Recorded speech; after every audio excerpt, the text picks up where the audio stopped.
scoring band 9 for IELTS listening? Yeah, it's possible. Here are the tips. Number 1. Improve your general listening skills. The goal of IELTS listening section is to test your listening skills. Do not use practice tests to improve your score. Is it not enough?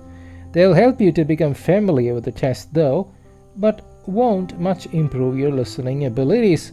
It is much more effective to do various listening exercises. Listen to general listening materials like radio reports, TV shows, documental programs, news channels, etc. And only after that do the IELTS listening practice tests. Number 2 is to polish your topic vocabulary. Section 3 of the test is almost always about education. For example, students and a tutor talking about an assignment. Learn all the vocabulary you can about studying at a university. This way you will understand this section better. Number 3 is about word types. Skip over the questions and decide which type of word fits in each gap. Is it a noun, verb, adverb, or adjective? Write N for noun, V for verb, and so on. This will help you to focus on the specific word forms while listening. Point number 4. Plug in the situation. Try to get an idea of the situation. Before each part, you will be given a short introduction. Now you will hear a dialogue between, or you will hear a lecture on. This is how it would go. This information is not written on the question paper, but you will hear it, so be attentive.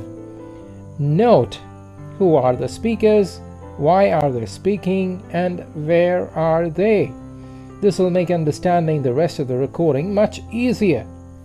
Point number 5. Do not lose attention. Remember, you will only hear the audio once. So if you didn't hear some words and passed over some questions, do not worry at all. Leave them blank and focus on the actual part. Review those questions at the end of the section, otherwise you will only miss more questions and tangle in the recording. You will need to read, write, and listen all at the same time. Number 6. Watch out word indicators. Normally they are called signposts. Listen for indications like however, but, then, finally, actually, and so on. They help you to anticipate what the speaker will be saying. Number 7. Do not write answers too quickly. A lot of students fall into this trap. As soon as they hear the needed information, they take it for granted. But sometimes this information is repeated or corrected further in the section. For example, let's look at a conversation between Sam and John. Sam: thank you. I've received your email. So it is Lauren_John@gmail.com. And to which John responds saying, No, you have mistaken. It is Lauren_John_20@gmail.com. Sam responds saying, Oh, I'm sorry. Number 8. Check for silly mistakes. After each section, you have 30 seconds to check your answers.